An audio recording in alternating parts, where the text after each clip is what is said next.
it's Adele, and I want to mention a couple concepts that may improve the quality of your music. Now, first and foremost, within the DAW, the digital audio workstation, wherever it may be, FL Studio, Pro Tools, whatever you use, we'll call this our closed system.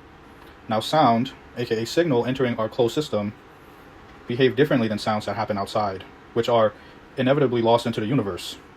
But sounds in our closed system, they interact, they have properties, and depending on these properties, these signals can be summed together, right? So if you have 2 or 3 sounds together, depending on the property of the sound, a harmony is created. Another waveform is produced because of these sounds that were added. And another property of these sound signals, so that depending on the characteristics, these sound waves don't have favorable interactions and will cancel each other out, leaving us with less space to work with. Space to work with meaning that there's a capacity within our closed system.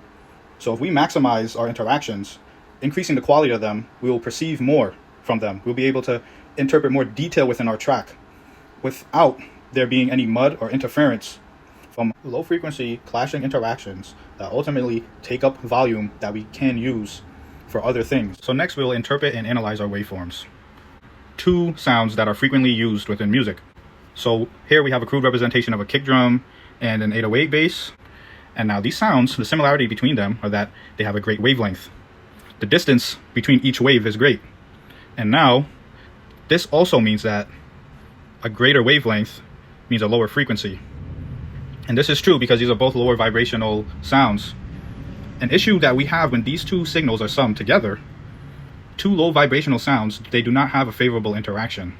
And what I'm going to explain later will allow us to provide a favorable interaction between these 2 that will increase the amount of headroom, the amount of space that we have to work with, and provide a more pleasant sound. So in order to interpret the significance of the frequency, basically explains that the higher the frequency, the faster the signal is, right? So if an 808 drum operates at a lower frequency, right, the longer it will take for the sound to travel.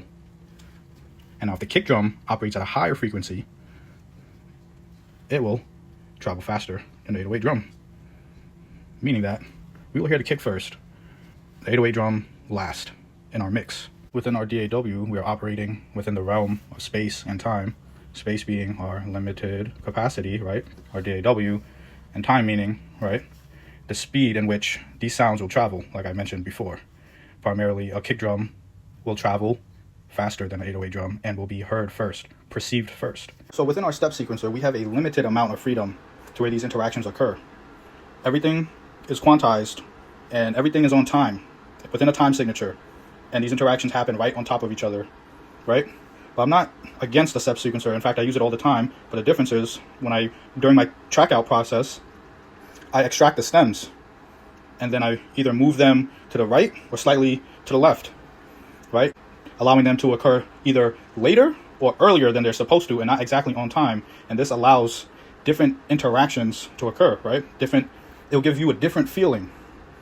And this can be the difference between your sound coming out of your speaker, feeling it, allowing it to travel differently than when it happens right on top of one another sound. The interaction will be different. The final thing I'm going to say is that once we've tracked out our sounds and we're manipulating our interactions, changing the time in which these sounds occur, we can now use a common technique, a common method that we can use to create a lot of space within our sounds.